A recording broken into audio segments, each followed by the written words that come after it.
Good morning all. എല്ലാ ദിവസവും രാവിലെയുള്ള പ്രീ മാർക്കറ്റ് റിപ്പോർട്ടിലേക്ക് കിടക്കാം. നമ്മുടെ മാർക്കറ്റ് കഴിഞ്ഞ വെള്ളിയാഴ്ച ദിവസം വളരെ പോസിറ്റീവായിട്ടാണ് മൂവ് ചെയ്തത്. 250 പോയിന്റിന്റെ റാലി നിഫ്റ്റി രേഖപ്പെടുത്തി 24,000 മുകളിൽ ക്ലോസ് നടത്തി. 24,050 നിഫ്റ്റിയുടെ കറന്റ് സ്പോട്ട് ഉള്ളത്. അതിനുശേഷമാണ് ഈ ഇസ്ലാമാബാദിൽ US-ഉം ഇറാനും സംബന്ധിച്ചിട്ടുള്ള ഒരു ചർച്ച, 21 മണിക്കൂർ നീണ്ടു നിന്ന ഒരു ചർച്ച. ഈ ചർച്ചയുടെ ബന്ധപ്പെട്ടിട്ടുള്ള വിശദമായിട്ടുള്ള വീഡിയോ നമ്മൾ ഇന്നലെ ചെയ്തിരുന്നു. അപ്പോൾ അതുകൊണ്ട് അതിൻ്റെ ഇൻഡെപ്തായിട്ടുള്ള കാര്യങ്ങളിലേക്ക് നമ്മൾ പോകുന്നില്ല. എങ്കിലും ഈ ഒരു ചർച്ച പരാജയപ്പെട്ട ഒരു അവസ്ഥയിലാണ് നിലവിലുള്ളത്. അപ്പോൾ അതുകൊണ്ട് തന്നെ ഒരു നെഗറ്റിവിറ്റി മാർക്കറ്റിലുണ്ട്. പൊതുവേ ഓപ്പൺ ഇൻട്രസ്റ്റ് എല്ലാം തന്നെ 1.3 ആൻഡ് എബോവ് ആയിരുന്നു നമ്മുടെ PCR എല്ലാം തന്നെ ഉണ്ടായിരുന്നത്. ഇന്ത്യ വിക്സ് ക്രാഷ് ചെയ്തു, ക്രൂഡ് ക്രാഷ് ചെയ്തു, മറ്റുള്ള അസറ്റ് അതായത് ഗോൾഡ് ഉൾപ്പെടെയുള്ള അസറ്റ് ക്ലാസ്സുകളിലെല്ലാം തന്നെ റാലി രേഖപ്പെടുത്തിയ അവസ്ഥയിലാണ് ഉണ്ടായിരുന്നത്. പക്ഷേ ഇപ്പോൾ അതല്ല സ്ഥിതി. ഇപ്പോൾ ഒരു നെഗറ്റിവിറ്റി മാർക്കറ്റിൽ വന്നിട്ടുണ്ട്. കൂടാതെ തന്നെ നാളെ മാർക്കറ്റ് അവധിയാണ്, അംബേദ്കർ ജയന്തി കാരണം. അപ്പോൾ അതുകൊണ്ട് തന്നെ എക്സ്പയറി നേരെ ഇന്നായിട്ടുണ്ട്. അപ്പോൾ വളരെ ബുള്ളിഷായ രീതിയിൽ ഈ പൊസിഷൻസ് എല്ലാം തന്നെ ആഡ് ചെയ്ത ആളുകളെ സംബന്ധിച്ച് ഇന്ന് തന്നെ ഒരു തീരുമാനം എടുക്കേണ്ടതായിട്ടുണ്ട്. പക്ഷേ വേറൊരു കാര്യമുണ്ട്, ഇന്നാണല്ലോ എക്സ്പയറി. അപ്പോൾ അതുകൊണ്ട് തന്നെ പെട്ടെന്ന് തന്നെ ഒരു DK മാർക്കറ്റിലുണ്ടാവും. വിക്സ് ആണെന്ന് നോക്കേണ്ടത്. ഇന്ത്യ വിക്സ് കൂൾ ഡൗൺ ആയ അവസ്ഥയിലാണ് ഉണ്ടായിരുന്നത്. ഇന്ന് വിക്സ് ഒന്ന് സ്പൈക്ക് ചെയ്യാനുള്ള സാധ്യതകൾ ഏറെയാണ്. നേരെ നമുക്ക് ഗ്ലോബൽ മാർക്കറ്റൊക്കെ ഒന്ന് കണ്ടുവരാം. ആദ്യം ഏറ്റവും ടോപ്പിൽ ഗോൾഡ് $43 ഇടിഞ്ഞ് 4,700, സിൽവർ 2.5% ഇടിഞ്ഞ് 74, ബിറ്റ്കോയിൻ 71, ബ്രന്റ് ഓയിൽ ആവട്ടെ 7% ഉയർന്ന് 101 കടന്നു. നാച്ചുറൽ ഗ്യാസും 1% സ്പൈക്ക് ചെയ്തു. നിഫ്റ്റി ഇൻഡിക്കേറ്റ് ചെയ്ത് കാണാം 23,786 എന്ന നിലയിലാണ്. മാറ്റങ്ങൾ ഉണ്ടായേക്കാം മാർക്കറ്റ് ഓപ്പൺ ചെയ്യുമ്പോൾ. നിലവിൽ നെഗറ്റീവാണ്. ഡോ 400 പോയിന്റ് ഇടിഞ്ഞ അവസ്ഥയിലാണ്. നാസ്ഡാക്ക് ഫ്യൂച്ചർ ഇടിഞ്ഞ അവസ്ഥയിലാണ് ഉള്ളത്. ഏഷ്യൻ മാർക്കറ്റുകളിലെല്ലാം തന്നെ ഇടിവാണ്. ചൈന, കൊറിയ, ജപ്പാൻ മാർക്കറ്റുകളിലെല്ലാം തന്നെ ഇടിവ് രേഖപ്പെടുന്നുണ്ട്. ഇത് US മാർക്കറ്റിൽ ലിസ്റ്റ് ചെയ്ത ഇന്ത്യൻ കമ്പനികളാണ്. ഓൾറെഡി തന്നെ ഇൻഫോസിസും വിപ്രോയും അവിടെ ADRൽ ഒരു ഫോളായ ഒരു അവസ്ഥയിലാണ് ഉണ്ടായിരുന്നത്. എന്നാൽ ICICI ബാങ്ക് എക്സ്റ്റൻഡ് അവേഴ്സിൽ 6% ഒരു സ്പൈക്ക് കണ്ടിരുന്നു.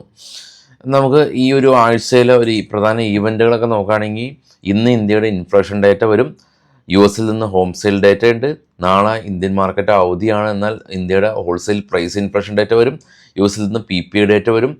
ബുധനാഴ്ച ഇന്ത്യയിൽ നിന്ന് ഇന്ത്യയുടെ ട്രേഡ് ബാലൻസ് വരുന്ന ദിവസമാണ്. കൂടാതെ തന്നെ US-ലെ ക്രൂഡ് ഓയിൽ ഇൻവെൻട്രീസ് വരും. വ്യാഴാഴ്ച ദിവസം US-ൽ നിന്ന് മാനുഫാക്ചറിംഗ് ഇൻഡെക്സ്, ഇൻഡസ്ട്രിയൽ പ്രൊഡക്ഷൻ. വെള്ളിയാഴ്ച ഇന്ത്യയുടെ വിദേശ ഒരു FX റിസർവിൻ്റെ ഡേറ്റ വരും. US-ൽ നിന്ന് ഓയിൽ റിഗ് കൗണ്ട് ഡേറ്റ വരും. ഇതൊക്കെയാണ് ഈ ഒരാഴ്ചയിലെ പ്രധാന ഈവൻറ്റുകൾ. നേരത്തെ സൂചിപ്പിച്ച പോലെ തന്നെ നാളെ മാർക്കറ്റ് അവധിയായ ഒരു അവസ്ഥയിലാണ് ഉള്ളത്. ഇനി നമുക്ക് ഓപ്പൺ ഇൻട്രസ്റ്റുകളൊക്കെ പരിശോധിക്കാം. അതിന് മുമ്പ് നമുക്ക് ഇന്നത്തെ കുറച്ച് സ്റ്റോക്കുകളുടെ വാർത്തകളിലേക്ക് പോകാം. ഇത് ബൈസൽ റെക്കമെൻഡേഷൻ അല്ല.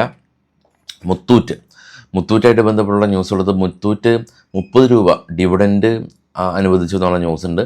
M&M സംബന്ധിച്ച് അവരുടെ highest ever sales production company achieve ചെയ്തിട്ടുണ്ട്. അദാനി ഗ്രീൻ എനർജി കമ്പനി ഇതിനെ സംബന്ധിച്ചുള്ള ന്യൂസ് ഉള്ളത്. 35% ഇയർ ഓൺ ഇയർ ഇവരുടെ ഓപ്പറേഷണൽ കപ്പാസിറ്റി കമ്പനി ഉയർത്തി എന്ന് കമ്പനി പറഞ്ഞു. ആസ്ട്രസെൻക ഫാർമ കമ്പനി പുതിയ മെഡിസിൻ ആൻഡ് ഡ്രഗ് കൺട്രോൾ അതോറിറ്റിയുടെ അംഗീകാരം ലഭിച്ചിട്ടുണ്ട്. L&T കമ്പനി, L&Tനെ സംബന്ധിച്ചുള്ള ന്യൂസ് ഉള്ളത്. L&T ഗ്രീൻ സ്കേപ്സ് എന്ന് പറയുന്ന ഒരു കമ്പനീനെ പൂർണ്ണമായിട്ടും അക്യൂർ ചെയ്തു. സ്വിഗ്ഗിയുടെ ഫൗണ്ടർ നന്ദൻ റെഡ്ഡി, അദ്ദേഹം കമ്പനിയിൽ നിന്ന് ഇൻഡിപെൻഡൻറ്റ് പ്രൊജക്റ്റിലേക്ക് റിസ്യൂം ചെയ്യാനായിട്ട് കമ്പനിയിൽ നിന്ന് റിസൈൻ ചെയ്യുകയാണെന്നുള്ള ന്യൂസ് ഉണ്ട്. ഇൻവിറോ ഇൻഫ്രാ കമ്പനി, ഇവർക്ക് 2 മേജർ എൻജിനീയറിംഗ് പ്രൊക്യൂർമെൻറ്റ് കോൺട്രാക്റ്റിൽ ലഭിച്ചിട്ടുണ്ട്. 972 കോടി രൂപയാണ്. മഹാരാഷ്ട്ര സ്വച്ഛ് മിഷനിൽ നിന്നാണ് ലഭിച്ചിട്ടുള്ളത്. റാൻബ ഇൻഡസ്ട്രീസ് കമ്പനി 2,500 കോടി രൂപ റവന്യൂ ടാർജറ്റ് ഈ ഒരു ഫിനാൻഷ്യൽ ഇയറിൽ കമ്പനി ലക്ഷ്യം വെക്കുന്നു എന്നുള്ള ന്യൂസ് ഉണ്ട്. പനാസിക്ക ബയോടെക് കമ്പനി, ഇവരെ സംബന്ധിച്ചുള്ള ന്യൂസ് ഉള്ളത്. ഇവരുടെ പുതിയ വാക്സിൻ 20 കോടി രൂപയുടെ ഒരു സപ്ലൈ ഓർഡർ കമ്പനിക്ക് ലഭിച്ചു. സാഗിൾ പ്രീപെയ്ഡ് കമ്പനി, ഇവർ സെൻട്രൽ ഇൻഷുറൻസ് കമ്പനിയായിട്ടൊരു പുതിയ ബിസിനസ് കോൺട്രാക്റ്റ് സൈൻ ചെയ്തു. മോഡേൺ എഞ്ചിനീയറിംഗ് കമ്പനിക്ക് 60 കോടി രൂപയുടെ ഓർഡർ ലഭിച്ചതായിട്ടാണ് ഇപ്പോൾ ഉള്ള ന്യൂസ് ഉള്ളത്. നേരെ നമുക്ക് ഓപ്പൺ ഇൻട്രസ്റ്റ് പരിശോധിക്കുമ്പോൾ കാണാൻ സാധിക്കും. ആ ഡോട്ടഡ് കാണുന്നത് നിഫ്റ്റിയുടെ സ്പോട്ട് വാല്യൂ ആണ് ഡോട്ടഡ് കാണുന്നത്. 24,100 റേഞ്ച്. എന്നാൽ കാണാൻ 24,000 മേജർ ഒരു പുട്ട് അഡീഷൻ ഉണ്ടായിരുന്നു 24,000. കൂടാതെ തന്നെ താഴേക്ക് വരുമ്പോൾ 24,500 മേജർ സപ്പോർട്ടായിട്ടൊക്കെ ഉണ്ട്. അപ്പോൾ ഇപ്പോൾ മാർക്കറ്റ് ഓപ്പൺ ചെയ്യുന്നത് മേ ബി ആ ഒരു 24,500 പരിസരത്തായിരിക്കും. അപ്പോൾ അതുകൊണ്ട് തന്നെ ആളുകൾ ഈ ഒരു പൊസിഷൻസിനെല്ലാം തന്നെ എക്സിറ്റ് ചെയ്യപ്പെടാനുള്ള സാധ്യതകളുണ്ട്. 23,000 എക്സിസ്റ്റിംഗ് ഹയർ ഓപ്പൺ ഇൻട്രസ്റ്റ് ഉള്ളത്. കോൾ സൈഡിൽ ഉള്ള ആളുകൾ ഏറെക്കുറെ സേഫ് ആയിട്ടുണ്ട്. എങ്കിലും ആളുകൾ 24,500 ഷോർട്ട് ചെയ്യാനായിട്ട് ശ്രമിച്ചിട്ടുള്ളത്. കൂടുതൽ നിലവിലെ സ്പോട്ടിൽ നിന്ന് ഒരു 400 പോയിൻ്റ് അകലേക്ക്. എന്നാൽ പുട്ട് സൈഡിൽ ഒരുപാട് ഓപ്പൺ ഇൻട്രസ്റ്റ് ഉണ്ട്. നമുക്ക് ഓപ്പൺ ഇൻട്രസ്റ്റ് കാണുമ്പോൾ മനസ്സിലാക്കുന്നത് PCR എല്ലാം തന്നെ 1.3 എന്ന നിലയിലാണ്. അതായത് കൂടുതൽ ആളുകൾ പുട്ട് ഷോർട്ട് ചെയ്തിട്ടുണ്ട്. മാർക്കറ്റിൽ ഒരു പോസിറ്റിവിറ്റി ഉണ്ട് എന്നുള്ളതാണ്. ഇതിൻ്റെ പ്രധാന കാരണം എന്ന് പറയുന്നത് ഈ ഒരു ഇസ്ലാമാബാദിൽ നടക്കുന്ന ഒരു ചർച്ചയെ പറ്റി ഒരു ധാരണ പൊതുവെ ഉണ്ടായിരുന്നില്ല. അതുകൊണ്ട് ആളുകൾ മാർക്കറ്റ് ബുള്ളിഷായപ്പോൾ പൊസിഷൻസ് എല്ലാം തന്നെ ആഡ് ചെയ്ത അവസ്ഥയിലാണ് ഉള്ളത്. പിന്നീടാണ് ഈ ഒരു ചർച്ച കൂടുതൽ ട്രേഡേഴ്സ് എല്ലാം തന്നെ ശ്രദ്ധിക്കാൻ തുടങ്ങിയത്.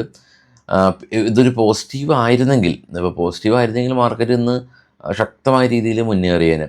അപ്പോൾ എനിക്ക് തോന്നുന്നു ഈ രണ്ട് സൈഡിലേക്കും റിസ്ക് വളരെയധികം കൂടുതലുണ്ട്. അതായത് ഹയർ സൈഡിലേക്ക്, അതായത് കോൾ സൈഡിലേക്കും മാർക്കറ്റിനെ ഷോർട്ട് ചെയ്യുന്നതും അത്ര നല്ലതല്ല. ഇപ്പം ഇന്ന് മാർക്കറ്റ് ഗ്യാപ് ഡൗൺ ആണ്, കോൾ ഷോർട്ട് ചെയ്ത ആളുകൾക്ക് പ്രോഫിറ്റ് ആണ് എന്നുള്ളത് ശരി തന്നെ.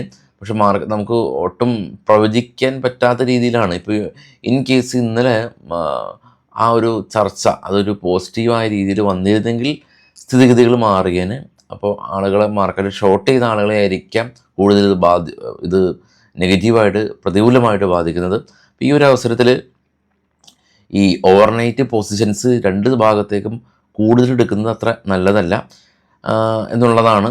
കൂടാതെ കൂടുതൽ പൊസിഷൻസ് എല്ലാം തന്നെ ഇപ്പോൾ നിലവിലെ ആളുകൾ ആഡ് ചെയ്യുന്നുണ്ട്. നമ്മളെ നിലവിൽ STT ചാർജുകളെല്ലാം തന്നെ ഉയർത്തിയത് കൊണ്ട് നമ്മുടെ പെർ ഡേ ബ്രോക്കറേജ് കുറച്ച് കൂടുതലായിരിക്കും ഉണ്ടാവുക. അപ്പോൾ ഓവർ ട്രേഡ് ചെയ്യുന്ന ആളുകൾക്കൊക്കെ ഇതത്ര നല്ലതായിരിക്കില്ല. അപ്പോൾ അതുകൊണ്ട് തന്നെ ഒരു പൊസിഷൻ വീണ്ടും ഇങ്ങനെ അഡ്ജസ്റ്റ് ചെയ്യുന്ന ഒരു സ്വഭാവം ഒന്ന് മാറ്റി ഒരു പൊസിഷനിൽ സ്റ്റിക്ക് ഓൺ ചെയ്യുക, അതായിരിക്കും കുറച്ചും കൂടി നല്ലത്. കാരണം ഇപ്പോൾ നഷ്ടമായാലും നമ്മൾ ബ്രോക്കറേജ് കൊടുക്കണം, ലാഭമായാലും ബ്രോക്കറേജ് കൊടുക്കണം. അത് ബ്രോക്കറേജ് കൂടി വരുന്നുണ്ട്. അപ്പോൾ എന്നുള്ളത് കൊണ്ട് തന്നെ നമ്മളൊരു ഹെഡ്ജഡ് പൊസിഷൻ എടുത്ത് അതങ്ങ് പതിയെ എക്സ്പയറി വരെ എത്തിക്കുക. അത്യാവശ്യം ചില അഡ്ജസ്റ്റ്മെൻറ്റുകൾ ചെയ്യുക, അല്ലാതെ തുടരെ ഇങ്ങനെ പൊസിഷൻ മാറ്റാം ആ ഒരു രീതി അത്ര നല്ലതായിരിക്കില്ല. ഇനി വൈകിട്ട് കാണാം. Thank you.